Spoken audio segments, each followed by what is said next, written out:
Dear students, आज मैं आप लोगों को न्यूट्रिशन इन एनिमल्स पढ़ाने जा रही हूँ। तो ये जो न्यूट्रिशन इन एनिमल है, इसमें आप लोग आज क्या क्या पढ़िएगा जब तक के ये चैप्टर पूरा कंप्लीट नहीं हो जाता है। तो आप लोग इसमें पढ़िएगा स्टेप्स ऑफ न्यूट्रिशन, कि न्यूट्रिशन के कौन कौन से स्टेप्स होते हैं। अमीबा के न्यूट्रिशन, न्यूट्रिशन इन अमीबा, वो आप पढ़िएगा। न्यूट्रिशन इन ह्यूमंस, ह्यूमंस में किस तरह का न्यूट्रिशन होता है, ये आपको मैं पढ़ाऊंगी। और उसके बाद से ह्यूमन बींग्स में कितने तरह के दांत होते हैं, है ना, टीथ कितने तरह के होते हैं। और उसके बाद से न्यूट्रिशन रूमिनेंट्स में, यानी जो गाय वगैरह होता है उसमें किस तरह का न्यूट्रिशन होता है। तो न्यूट्रिशन इन प्लांट मैं पढ़ा चुकी हूँ, और अब मैं पढ़ाऊँगी आपको न्यूट्रिशन इन एनिमल्स, जो कि बहुत ही इम्पॉर्टेंट चैप्टर है। और ये आपको 10th तक की इसमें से कुछ ना कुछ आपको आगे पढ़ते जाना है, और इसको आपको बेसिक चीज़ है, जानना ज़रूरी है। तो चलिए स्टार्ट करते हैं न्यूट्रिशन इन एनिमल्स। तो आपको पता है कि एनिमल्स किस तरह का न्यूट्रिशन करते हैं। एनिमल्स में हेटरोट्रॉपिक न्यूट्रिशन होता है। क्यों हेटरोट्रॉपिक न्यूट्रिशन होता है? क्योंकि अपना खाना खुद नहीं बनाते हैं ऑटोट्रॉपिक की तरह, इसलिए हम लोग हेटरोट्रॉप्स हैं। सारे एनिमल्स को हम लोग 3 पार्ट में क्लासिफाई करते हैं, यानी 3 पार्ट में डिवाइड करते हैं। एक होता है हर्बीवोरस, दूसरा होता है कार्निवोरस, और थर्ड होता है ऑमनीवोरस। ये उनके फीडिंग हैबिट्स के हिसाब से हम लोग उसे डिवाइड करते हैं। हर्बीवोरस मतलब जो घास फूस खाता है, पेड़ पौधा खाता है, पत्ता खाता है। कार्निवोरस जो मांस मछली मीट अंडा खाता है। और ऑमनीवोरस जो दोनों चीज़ खाता है, यानी वो फिश वगैरह मछली मटन भी खाता है और साग सब्जी भी खाता है। तो हम लोग किस कैटेगरी में आते हैं? ऑमनीवोरस कैटेगरी के में आते हैं। तो इस तरह से आप समझ जाइए कि एनिमल्स को 3 पार्ट में डिवाइड किया जाता है। एनिमल्स के खाने के हैबिट के हिसाब से उसको 3 पार्ट में डिवाइड करते हैं। हर्बीवोरस जैसे जो हर्ब्स खाते हैं, श्रब्स खाते हैं। कार्निवोरस जो एनिमल्स वगैरह खाते हैं। और ऑमनीवोरस जो दोनों चीज़ खाते हैं, यानी प्लांट और एनिमल।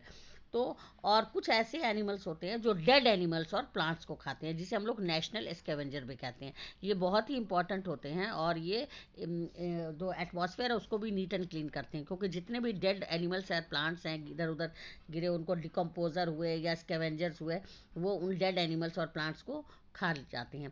तो आपने ये पढ़ लिया हर्बीवोरस किसे कहते हैं, कार्निवोरस किसे कहते हैं, और ऑमनीवोरस किसे कहते हैं। स्कैवेंजर्स जो है वो डेड एनिमल और प्लांट को खाते हैं। ये सफाई कर देते हैं एटमॉस्फेयर के, एटमॉस्फेयर में पॉल्यूशन नहीं होता है, तो इसे हम लोग नेचुरल सफाई कर्मी भी कहते हैं, यानी स्कैवेंजर्स कहते हैं, नेचुरल। अब हम लोग पढ़ते हैं कि न्यूट्रिशन के बारे में। उस तरह का न्यूट्रिशन जिसमें कोई भी फूड जो कि सॉलिड के कंडीशन में हो या लिक्विड के कंडीशन में हो, वो जब आपके बॉडी में जाता है, यानी जब आप खाना खाते हो, तो वो फर्दर टूटता है, छोटे छोटे पार्ट्स में टूट जाता है। उस तरह के न्यूट्रिशन को हम लोग बोलते हैं होलोजोइक न्यूट्रिशन। यानी हम लोग के बॉडी में जो न्यूट्रिशन होता है वो होलोजोइक न्यूट्रिशन होता है। कैसे? कि हम लोग कोई भी सॉलिड लेते हैं, लिक्विड लेते हैं, वो जब बॉडी में जाता है तो वो टूट जाता है अपने अपने छोटे छोटे पार्ट्स में टूटता है। जैसे प्रोटीन प्रोटीन में टूट जाएगा, कार्बोहाइड्रेट फैट सब टूट जाता है, जिससे कि हमको एनर्जी मिलती है। तो इस तरह के न्यूट्रिशन को होलोजोइक न्यूट्रिशन कहते हैं। और ये जनरली मोस्ट एनिमल जो है वो इस तरह का न्यूट्रिशन को ही रखते हैं।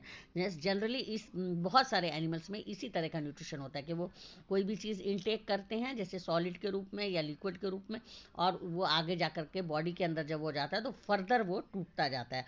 इस तरह के न्यूट्रिशन को हम लोग बोलते हैं होलोजोइक न्यूट्रिशन। और न्यूट्रिशन का जनरली 5 स्टेप होता है, जो कि हमको आज पढ़ना है।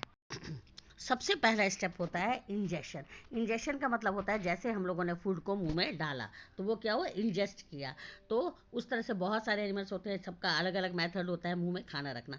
तो जब हम लोग मुंह में एक कोर लेकर के जब हम लोग मुंह में रखते हैं, तो उससे हम लोग बोलते हैं इंजेक्शन।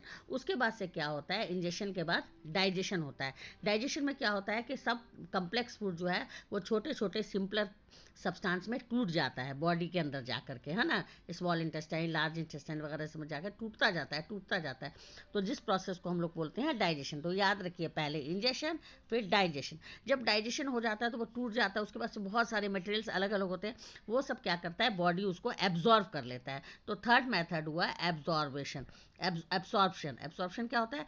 कि जितने भी डाइजेस्टेड फूड होते हैं वो ब्लड में जाता है, और ब्लड से जा करके सेल्स में जाता है, और जहाँ जहाँ ज़रूरत होती है वो प्रोटीन को जहाँ ज़रूरत होती है वहाँ चला जाता है, मतलब हर जगह जाता है। और इन सबको तोड़ता कौन है? ऑक्सीजन तोड़ता है। उसके बाद होता है एसिमिलेशन।